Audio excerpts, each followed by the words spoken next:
আসসালামু আলাইকুম। সন্ধে ৭টা বাংলাদেশ বেতার সিলেট সংবাদ পড়ছি আনোয়ার হোসেন রনি। আদিগন্ত মাঠ জুড়ে এখন হলুদে সবুজে একাকার, নয়নাভিরাম অপরূপ প্রকৃতি, সোনালী ধানের প্রাচুর্য, আনন্দধারায় ভাসছে কৃষকের মন প্রাণ। বাড়ির উঠোন ভরে উঠবে নতুন ধানের গন্ধে। এসেছে অগ্রহায়ণ, হিম হিম হেমন্ত দিন, হেমন্তের প্রাণ নবান্ন আজ।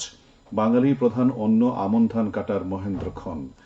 কৃষি ভিত্তিক সভ্যতার পুরোভাগে থাকা এই নবান্ন উৎসব অনাদিকাল থেকে বাঙালির জীবন অধিকার করে আছে।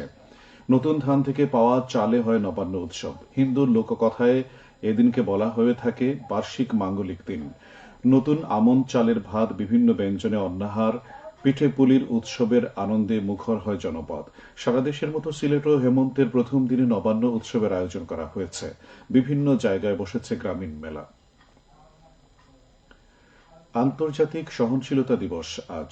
১৯৯৬ সাল থেকে এই দিবসটি পালিত হয়ে আসছে। দিবসটি উদযাপনের উদ্দেশ্য হল সহনশীলতার নীতি সম্পর্কে মানুষের মধ্যে সচেতনতা তৈরি করা।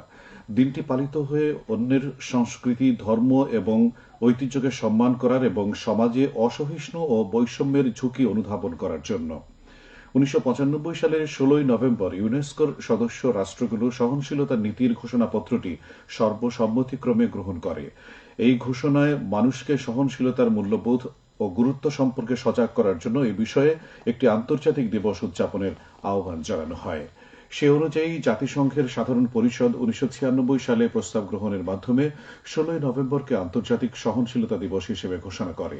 এ উপলক্ষে সিলেটে আয়োজন করা হয় নানা কর্মসূচি। এ কর্মসূচির মধ্যে রয়েছে র্যালি, আলোচনা সভা ও সচেতনতামূলক প্রচার। প্রাথমিক ও গণশিক্ষা মন্ত্রণালয়ের উপদেষ্টা ডাক্তার বিধান রঞ্জন রায় পোদ্দার সিলেট বিভাগের ৪ জেলা সফরের উদ্দেশ্যে আজ সিলেট এসেছেন। আগামীকাল সকালে তিনি বিভাগীয় কর্মকর্তাদের সঙ্গে মত বিনিময় করবেন। পরে প্রাথমিক শিক্ষা উন্নয়নের করণীয় বিষয়ে মাঠ প্রশাসনের কর্মকর্তাদের সঙ্গে মত বিনিময় করবেন। দুপুরে তিনি একটি কর্মশালায় উপস্থিত থাকবেন। বিকেলে নগরের পিটিআই পরিদর্শন করবেন। এছাড়া সফরকালে উপদেষ্টা সুনামগঞ্জ, মৌলভীবাজার ও হবিগঞ্জ জেলায় বিভিন্ন সরকারি কর্মসূচিতে অংশ নেবেন। মাওলানা আব্দুল হামিদ খান ভাসানীর ৪৮তম মৃত্যুবার্ষিকী আগামীকাল। তিনি ১৮৮০ সালের ১২ই ডিসেম্বর সিরাজগঞ্জের সায়াধানগড়া পল্লীতে জন্মগ্রহণ করেন। মাওলানা আব্দুল হামিদ খান ভাসানী ছিলেন বিংশ শতাব্দীর ব্রিটিশ ভারতের অন্যতম তৃণমূল রাজনীতিবিদ ও গণ আন্দোলনের নায়ক, যিনি জীবদ্দশায় ১৯৪৭-এ সৃষ্ট পাকিস্তান ও ১৯৭১-এ প্রতিষ্ঠিত বাংলাদেশের রাজনীতিতে বিশেষ গুরুত্বপূর্ণ ভূমিকা পালন করেছেন। তিনি বাংলাদেশের মানুষের কাছে মজলুম জননেতা হিসেবে সমধিক পরিচিত। ১৯৭৬ খ্রিস্টাব্দের ১৭ই নভেম্বর ঢাকা মেডিকেল কলেজ হাসপাতালে তিনি মৃত্যুবরণ করেন।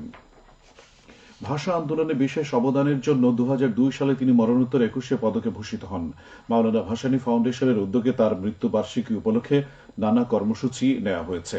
নগরের কেন্দ্রীয় মুসলিম সাহিত্য সংসদের সাহিত্য আসর কক্ষে আগামীকাল বিকেলে অনুষ্ঠিত হবে আলোচনা সভা।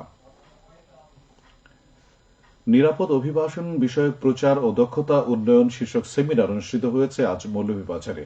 সকালে এম সাইফুর রহমান অডিটোরিয়ামে অনুষ্ঠিত সেমিনারে প্রধান অতিথি ছিলেন অর্থনীতিবিদ ও উন্নয়ন বিশেষজ্ঞ ডক্টর কাজী খালিকুজ্জামান আহমেদ।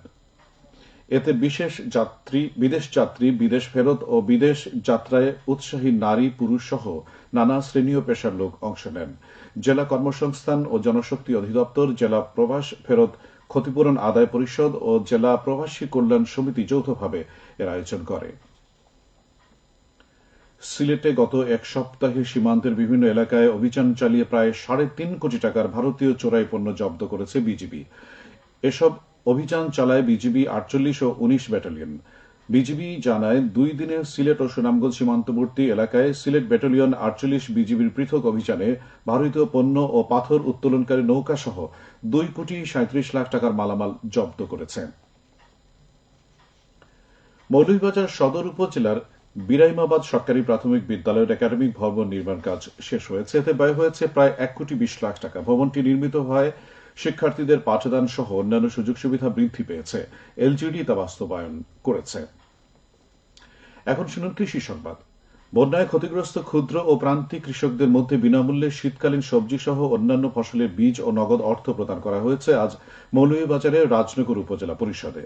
উপজেলার ৮টি ইউনিয়নের ১,১২০ জন কৃষকের প্রত্যেকে এ সময় ১ একর সমপরিমাণ জমি চাষের জন্য উচ্চ ফলনশীল বিভিন্ন জাতের সবজি, গম, ভুট্টা, সরিষা, সূর্যমুখী ও চীনাবাদামের বীজ এবং নগদ ১,০০০ টাকা করে প্রদান করা হয়।